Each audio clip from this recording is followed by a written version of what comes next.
अब इस प्रकार जो है ध्रुव जी को भगवान की लगन लग गई है और जो है घर से भी विदा हो जाते हैं। उनको रास्ते में जब भगवान की याद करते हुए चलते हैं तो इनको रास्ते में नारद जी मिल जाते हैं।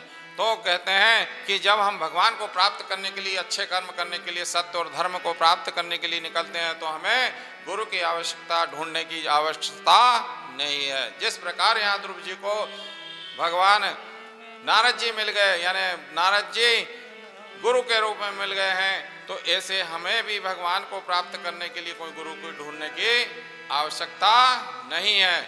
हम जो है भगवान की याद में भगवान को प्राप्त करने के निकलते हैं तो गुरु खुद ही मिल जाते हैं। और नारद जी भी परीक्षा ले रहे हैं। नारद जी भी कह रहे हैं कि अभी आप बालक हो और बालक हो के क्या करना चाहते हो? अभी तो आपको खाने पीने का समय है, आपको खेलने कूदने का, स्कूल जाने का समय। आप इस समय कहाँ जंगल में जाओगे? वहाँ बड़े बड़े शेर और राक्षस हैं।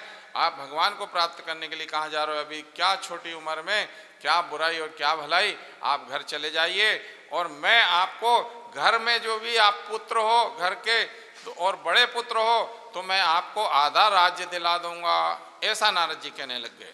जब नारद जी ने ध्रुव जी से कहा कि मैं आपको आधा राज्य दिला दूंगा तो ध्रुव जी ने सोचा कि देखो मैं अभी भगवान के पथ पर कुछ कदम ही चला, भगवान को प्राप्त करने के लिए निकला ही हूँ और मुझे आधा राज्य मिल गया, तो अगर मैं भगवान के पास पहुँच जाऊँगा तो मुझे क्या क्या मिलना है और भगवान से मिलने के बाद तो मेरा क्या उद्धार हो जाएगा, ये तो बहुत ही अच्छा होगा। अभी तो मैं सोचे ही हूँ भगवान को, जब इतना मिलने लग गया तो मैं तो नारद जी मेरी लगन को तो आप मत मुझे मेरे को विचलित मत करिए, मैं तो भगवान को प्राप्त करके ही रहूँगा।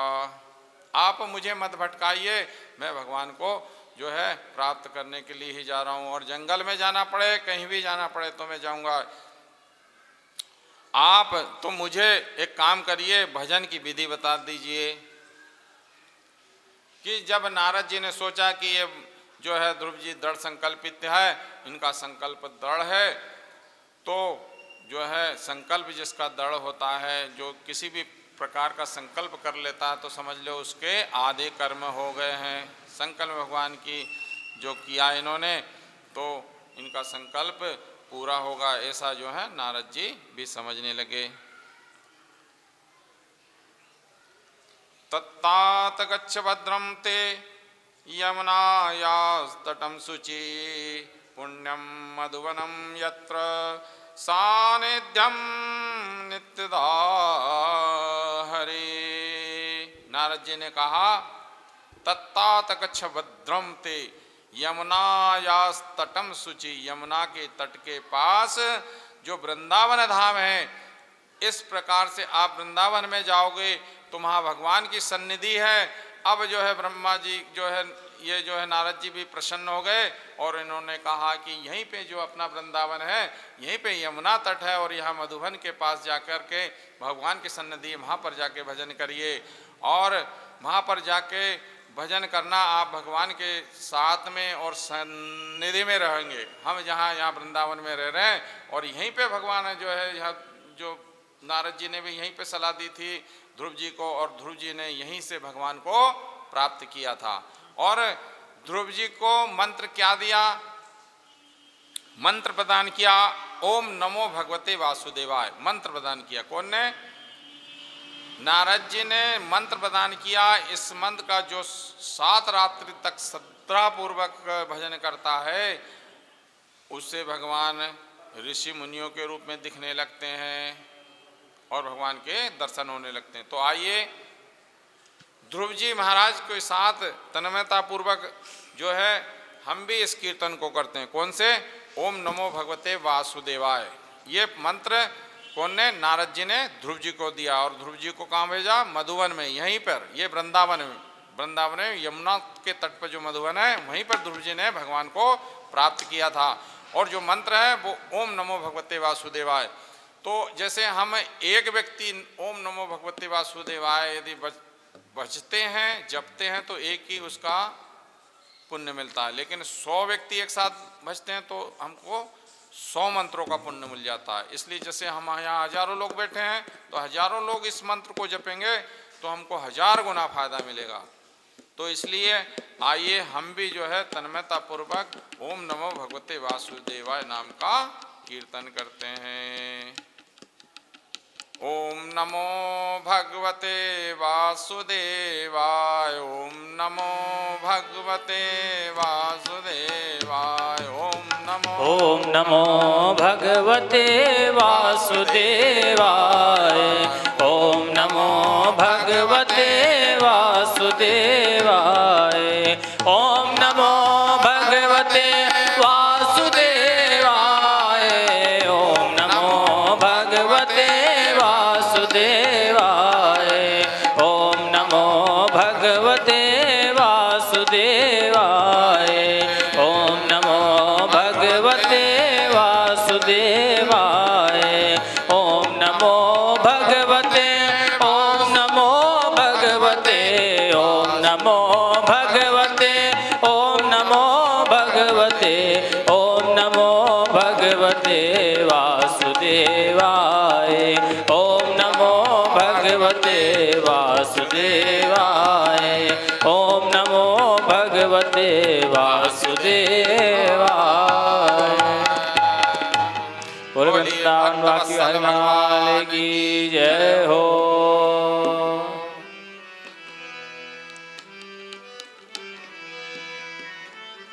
गुरु गोविंद दोऊ खड़े काके लागू पाँव, बलिहारी गुरु आपकी जो गोविंद दियो मिला। अब नारद जी ने जो ध्रुव जी को उपदेश दिया है और उपदेश देकर जो है ध्रुव जी भी धन्य हो गए और ये मधुबन में आ गए और यहाँ पर जो है जाकर इन्होंने तपस्या की और आगे जो है उत्तानपाद के बाद जो है यहाँ पर जो है इनके पुत्र पे जो है भगवान ने कृपा की है। तिरातांत्रे तिरातांत्रे कपित वदसुराशन आत्मृत्युशारेण मासम निन्नेर्चन हरिम। पहले मैंने जो है ध्रुव जी ने 3 दिनों तक बेरों का पान किया और इस प्रकार से आखिरी समय में इन्होंने जल को भी त्याग दिया और सिर्फ वायु को भी त्याग दिया और अपना निरंतर भजन में लग गए हैं। और क्या भजन कर रहे हैं? ओम नमो भगवते वासुदेवाय, ओम नमो भगवते वासुदेवाय। इस प्रकार भजने से जो है जब उन्होंने सांस को भी रोक लिया बैठे बैठे तो पूरी त्रिलोकी की जो सांस रुक गई और जो इस समय जैसे अपने को कोरोना में सांस लेने में दिक्कत हो रही थी ऐसे ही उस समय सभी देवी देवताओं को भी ध्रुव जी की तपस्या से इन्होंने अपनी सांस रोक ली थी, इसलिए सबकी सांस भी उस समय रुक गई। और सभी देवी देवता भगवान को प्रणाम करके भगवान के पास गए कि भगवान ये क्या हो रहा है, ये त्रिलोकी की वायु क्यों रुक गई है, कोई सांस क्यों नहीं ले पा रहा है। तब प्रभु ने कहा, प्रभु हम इसकी हमारी जो है रक्षा कीजिए। यहाँ देवी देवताओं कह रहे हैं कि हे प्रभु, विष्णु भगवान से कह रहे हैं कि हे प्रभु हमारी रक्षा कीजिए। इस समय भगवान कहते हैं कि इस समय मेरा भक्त जो भजन कर रहा है, जो है शिष्य मेरा ध्रुव भजन कर रहा है, इसलिए ऐसी स्थिति है। तो कहा कि देवी देवता ने आप तुरंत जाके उनको दर्शन दीजिए। तो भगवान ने भी कहा कि ऐसे भक्तों को मैं दर्शन नहीं देता हूँ, ऐसे भक्तों का तो मैं खुद जाके दर्शन करता हूँ। तो देवी देवताओं देवताओं कह रहे हैं भक्त आप जो है दर्शन देना चाहो चाहे दर्शन करने जाओ, पर जो भी करिए आप जल्दी करिए। तब भगवान मधुवन में ध्रुव जी के पास ध्रुव जी को दर्शन देने आए। तो भगवान जो है देखिए अब भगवान को खुद को भक्त के पास आना पड़ा। तो बोलिए भक्त वत्सल भगवान की जय हो। अब भगवान ध्रुव जी के सामने खड़े हैं, लेकिन ध्रुव जी भगवान की ओर नहीं देख रहे हैं। क्यों? क्योंकि ध्रुव जी के हृदय में भगवान बैठे हुए हैं, क्योंकि उनके भजन से हृदय में भगवान बैठे हुए हैं। तो वो बाहर जो भगवान खड़े हैं उनको दर्शन देने आए हैं, पर भगवान का दर्शन नहीं कर पा रहे हैं। तब क्या कहा? तब भगवान ने उनके हृदय से अपने आप को तिरहुत किया, तब ध्रुव जी ने आंखें खोली और सामने भगवान को देखा। इस प्रकार से ध्रुव जी भगवान के चरणों में लौट गए और भगवान ने ध्रुव जी को जो है ध्रुव जी को भगवान ने उठाया और ध्रुव जी को अपने उठा के जो है गोद में बिठा लिया और भगवान ने जो है उनको गले से लगा लिया। ध्रुव जी को बड़े प्रसन्न हुए ध्रुव जी के से मिलकर भगवान। अब जो है ध्रुव जी यहाँ पर भगवान की स्तुति करना चाह रहे थे, लेकिन उस स्तुति तो कर नहीं पा रहे थे। क्यों नहीं कर पा रहे थे? क्योंकि वो बालक थे, वो कुछ बोल नहीं पा रहे थे। तो भगवान ने उनके कपोल से, उनके गाल से अपने शंख को छुआया और उसको शंख को भगवान के छूने मात्र से उनको ध्रुव जी को संपूर्ण ज्ञान हो गया। अब ध्रुव जी भगवान की स्तुति कर रहे हैं। ये स्तुति भगवान की जो है वो चौथे स्कंद का 9वां अध्याय है, ये है ना, 6वां श्लोक। क्या स्तुति कर रहे हैं? योऽन्तः प्रविश्य मम वाचमिमां प्रसुप्तां, योऽन्तः प्रविश्य मम वाचमिमां प्रसुप्तां, संजीवयत्यखिल शक्तिधर सधाम्ना, यन्यास्य हस्तचरणश्रवणत्वगादीन् प्रणान्नमो भगवते पुरुषाय तुभ्यम्।